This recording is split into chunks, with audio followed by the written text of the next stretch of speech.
Hello, beautiful people. This is the first official video for Heal Your Roots with Becca, where you can join me, if you choose, for weekly discussions on specific topics. And I figured to start it out with Valentine's Day week here, it should be for self-love. So we're going to talk about self-love. It's something that's kind of been throwing around everywhere nowadays, you know, that concept of self-care. Take care of yourself first. You have to have all these things in place first in order to take care of yourself, or so it seems, right? And oftentimes the concept of self-love is so outside of what we are doing or programmed to do in our days that, you know, we really don't know how that feels or what that looks like. And, you know, I figured let's explore this concept of self-love. According to Psychology Today, self-love is described as accepting yourself wholeheartedly, treating yourself with kindness, and prioritizing your health. Sounds easy enough, right? Until the time comes when you have to put this to play. And what happens? Maybe you tell yourself that you are too tired to do something for yourself, but sleep, right? Sleep is my self-love. I love myself enough to sleep because I'm exhausted. I have other responsibilities that feel way more like pressing that I have to take care of. Laundry, dishes, brand new bunny, whatever we tell ourselves, right? In those moments, it's kind of like an automatic response. It's like, I can't stop in this moment and like do this when I'm thinking about 900 other things. But honestly, I believe my personal definition of self-love is making enough room within yourself to feel everything. So on my own personal journey, educational, spiritual, emotional, self-love has kind of been like the goal, the journey, actually. And learning more and more about myself, I consider it taking a puzzle apart. So you had this puzzle and for whatever reason, it's no longer the same puzzle. The pieces don't fit in the same spots anymore. So you have to take the puzzle apart and put all the pieces back together. And that looks like dissecting everything, right? Dissecting what we think, why we think the way we think, what we're feeling. There's a lot out there that tells us that we as humans right now have really lost touch with our emotional states. And let's think about this, okay? Let's go into it. Attachment. Newborn babies, right? Just imagine like just holding this newborn little baby and it doesn't have thoughts. It's not sitting there thinking like, oh, I should cry because I'm thirsty, right? It's crying because it has a biological need that it feels inside of its body that needs to be met, right? And the caregiver's responsibility, the attachment figure's responsibility is to respond to the child's biological needs, the things that it's expressing through crying or however that infant is expressing itself, right? Depending on what its need is. And when we talk about secure, insecure attachment, we look at how the caregiver responded to those infants' needs. Why? Okay? So remember, infants aren't born with thoughts. They're only born with physical states. That's the emotion, right? That's how emotions are formed. And the caregiver then responds to that baby in some way or another, teaching the baby something. It's a lesson, right? It's the baby is watching that parent in and trying to understand itself in this world based off of how the caregiver responds to its physical needs. And obviously the baby grows up, it becomes more physically independent, it can care for itself more, child, blah, blah, blah. But the caregiver's response remains important because we are now forming a pathway within that baby's brain which forms the thoughts, right? Which then forms behavior. So as this baby is learning and acting, it's based off of how that baby is responding to its internal state. Secure attachment, we have an infant who expresses a need and the caregiver responds to that need, right? Maybe not always appropriately. I mean, nobody's perfect. Those things don't come with handbooks. But in a way that the infant can mirror, express, feel love, right? And these are different chemicals in the brain and body that give messages throughout the body, through the spinal cord, of whether or not we're okay in the world that we're in, right? And that's how we respond with our caregivers in infancy. We're like, okay, things are good, and I'm filled with all these happy chemicals, and I'm okay, and I can do the things, right? Okay, secure attachment.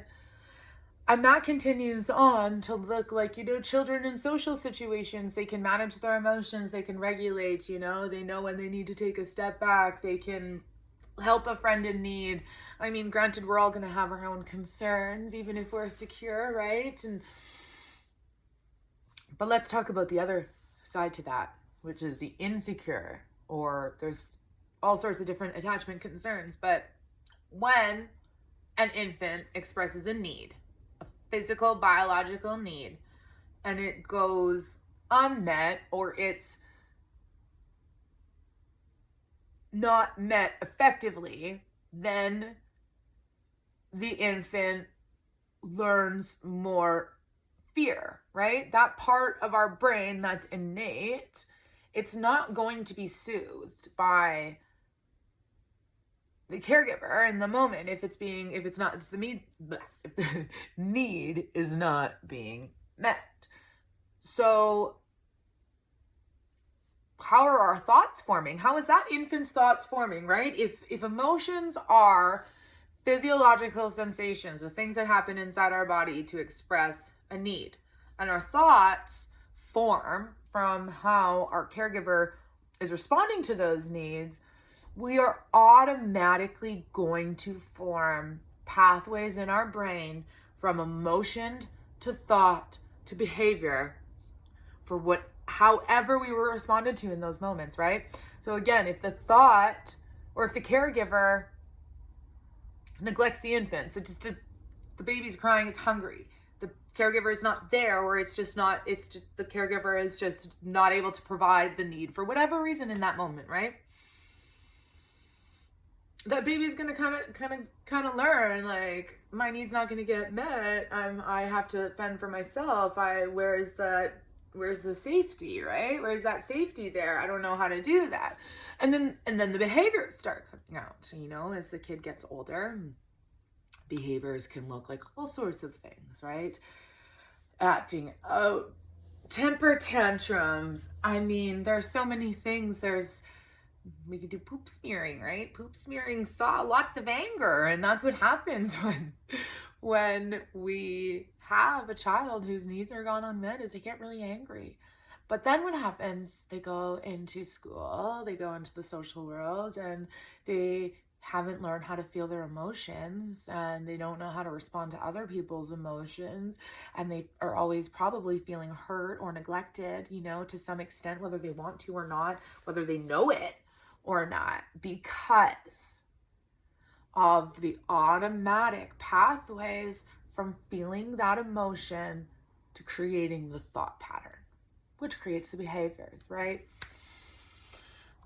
Here's an example for myself and abandonment, right? I'm adopted, so, granted, I don't know if I really stood a chance with that one there, but, it shows up for me And it can cause me to pull back from people, right? If I feel that somebody is not going to be able to meet my need, I'm going to be like, whoa, you have to stay 37 feet that way so that you can't hurt me. And that's how we have to play it. So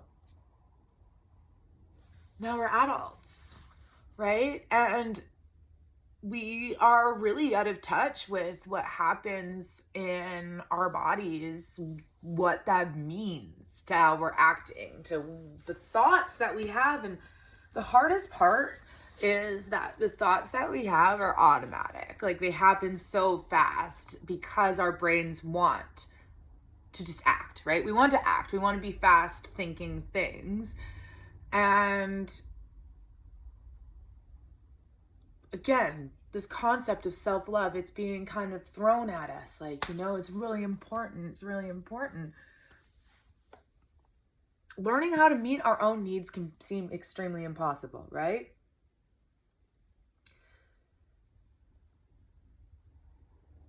Learning how to create space within ourselves to feel everything. What does that even mean? First, we have to start to look at that pattern. Act, think, feel. What am I doing? What is that telling me? But we do this thing. This is the first step, you guys, is being compassionate with ourselves. Because when we stop to observe what we're doing, we're more likely to be like, why did you just do that? Self? Dummies? Like, you shouldn't be acting like that. You know better, Becca. Like, come on, Becca. Don't yell at your children because it makes them hate you, right? Cool. What does that do for me when I talk to myself like that? You're not going to make it, Becca. You are going to fail. If you post this video, people are going to think you're stupid. Probably is the reason why I haven't posted this video when I wanted to, which was on Monday, and it's Thursday. But self-love is still doing the video anyways. And really working through why I feel that way. That's a fear, right? Okay, so bring it back to acting. We can catch ourselves doing things we don't like. I'm sure we do it all the time. Just take a minute to get inside your head and hear what you're saying, right? It's almost like you have to take a step outside yourself to make room within yourself. That's kind of the first step, right? Step outside yourself and just objective, like watching baby chicks that were just hatched, right? You're just kind of looking at them, watching them. Like, you're not being like, oh my God, right? You're just like, oh, baby chicks. That's perspective. So you want to look at yourself from this way that's creating curiosity, not blame. We don't want to blame ourselves because we don't need to, right? That blame comes from that automatic pathway created from whatever experience we had. Doesn't always have to be attachment. I should probably clarify that.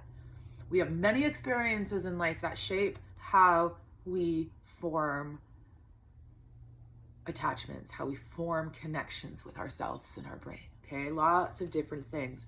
But the trick is learning about it, about yourself, right? That's kind of the goal, is like, what is happening to me in those moments? How do I take a step back?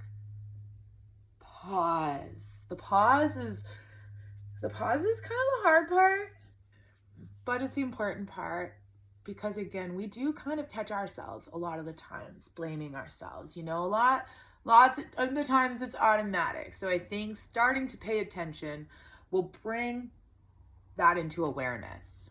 Once you have awareness, once you're like, okay, this is what I'm doing. Again, we don't want to blame ourselves. We want to apply compassionate curiosity. Talk to yourselves like you would your loved ones. Ask yourself this right now. Ask yourself this. Think of the person you love the most. Friend, dog, child, relative, coffee shop person, whoever it is, parent, whoever you love the most. And ask yourself, would I talk to my loved ones the way that I talk to myself? The answer is probably likely not. And I think we all do this, being aware of it doesn't mean it's not going to happen. But being aware of it means you can make the connection with it, right? You bring it into your awareness and you challenge it. Like, no, I'm not a failure. Not everybody is going to think I'm stupid, right? There might be haters, but like, I'm okay with that. And that's not what this is about, right? This is about me sharing information with people who really might find some of this stuff really valuable. When we are able to step outside of ourselves and see a human with compassion, right? Giving ourselves permission to be human. We look at those baby chicks, which is just ourselves in this world, not really knowing what the heck we're doing. We all have to admit that. And then we have to change the thinking. How can we change the thinking? Okay, self-love, right? This is the topic, self-love. It's not just self-care, guys. It's creating this feeling that you can go to in any moment in time. It's when things get heavy and hard and you're like, things really suck right now. And that's okay, because you can hold yourself through it. You have created that space within yourself to hold yourself through the hard times. Doesn't mean you don't have to rely on other people. It just means that you can do this and you believe in yourself enough to create those moments to feel. Now, gratitude is important to understand too, because compassionate curiosity, right? Being curious with the way we do things, and then being compassionate and treating ourselves like humans because we are. Curious is playful, right? We gotta think of children. We all have to play. It's so important to be a child and to just like explore the lives that we have. We don't have to know it all. Nobody's an adult. Adult is just an age classification in a science book. But science is cool because it says that gratitude is being thankful, being grateful, having this moment. It is a physical experience, so there's an emotion. Gratitude of, we can be grateful for so many things, right? And I think that when we have self-love, we can have that physical feeling instead of, why does nobody love me? Or am I ever, am I going to be good enough? Am I too much? Am I too much? Right? Something I question. But then I can return to, it's so easy to get stuck in that thought loop of, oh my God, I'm too much, or I'm not good enough. I'm not going to be able to do this. It's paralyzing. Where's the money? Where's the help? It happens. It's life. It's hard. We have to admit that, all of us. But when we can return to this place that we have created within us where we feel safe, we feel loved, we were able to change the pathway in our brain. Instead of getting triggered with fear, anger, sadness, loneliness, guilt, blame, shame, whatever it is, instead of feeling those, we feel gratitude, because that's what love is, and that's what self-love is, right? It's that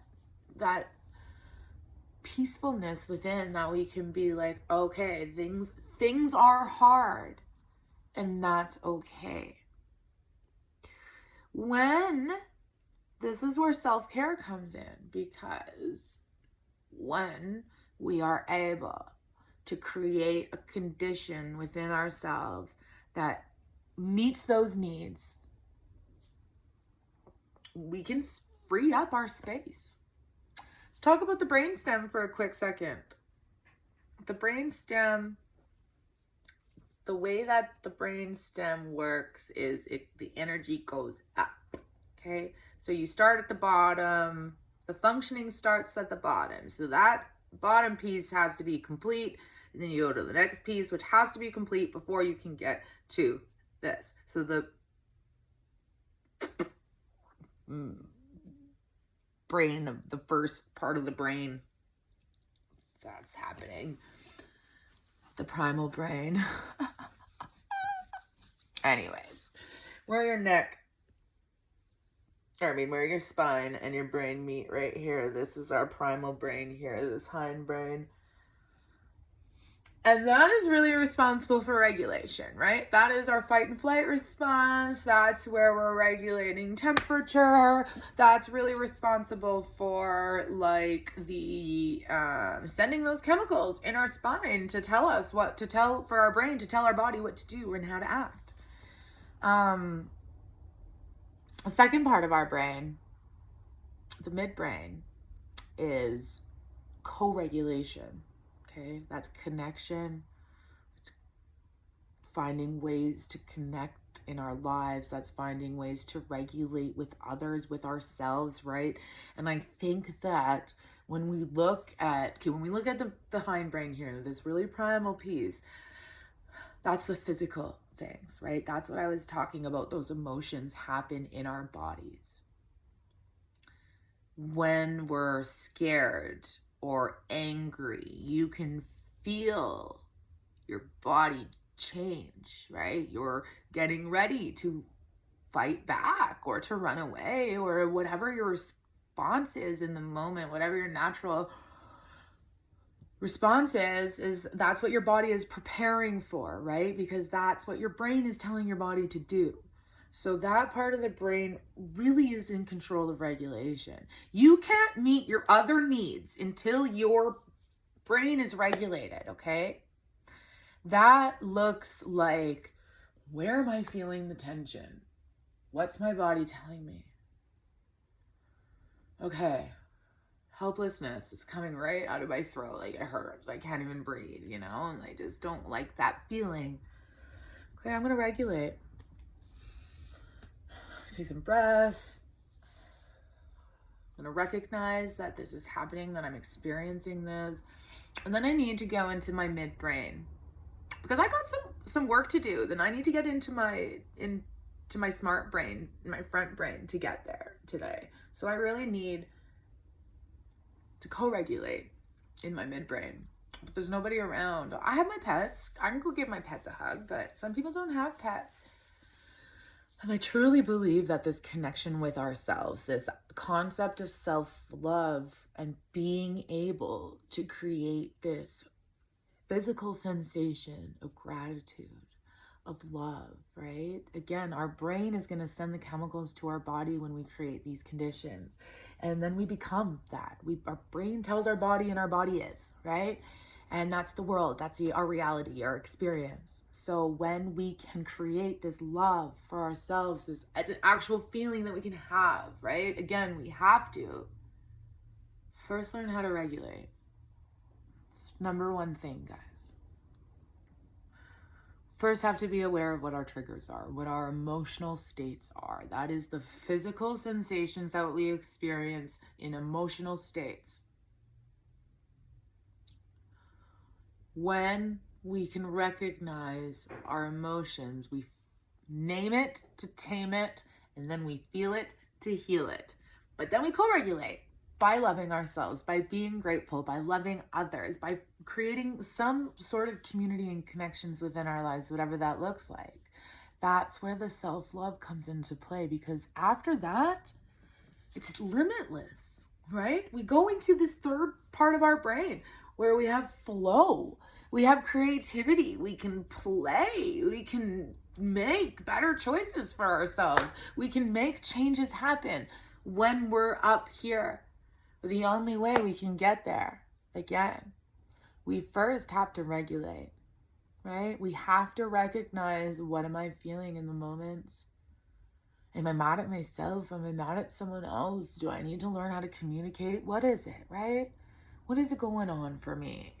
Does this coworker of mine remind me of my dead grandmother that used to throw temper tantrums for no reason, right? Could it be? I don't know.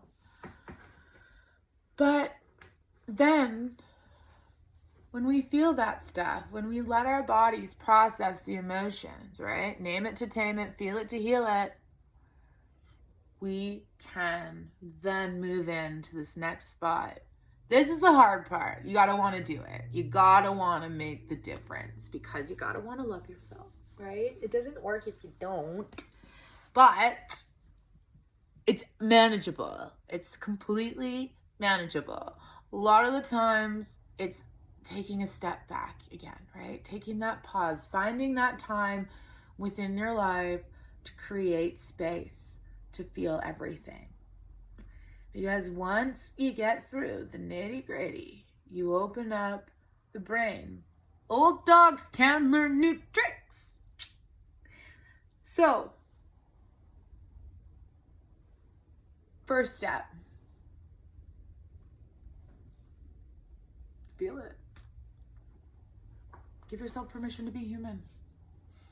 Love yourself enough to do that. Cry with your dogs. Even if you don't know why you're crying, you don't have to judge it, right? Everybody wants to judge everything all the time, and those are automatic thoughts created by our experience in life. It's not our reality. And when we can recognize how we're responding, physically responding, we can create a life that we need in these moments. Our reality becomes what it needs to be, not what it's been made to be, if that makes sense. So love yourselves enough to feel everything. Love yourselves enough to learn to regulate, to learn what your emotions are, because I really believe that's what self-love is. And then we be grateful because we can do it, right? It becomes easier, it becomes manageable.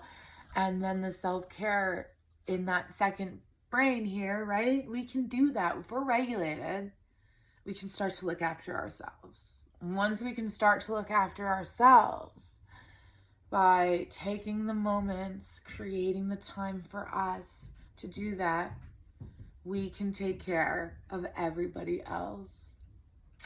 I hope this was helpful. And I hope, my son is coming through. I hope that you guys want to see more. I am going to post some more stuff and get really interactive, and let me know.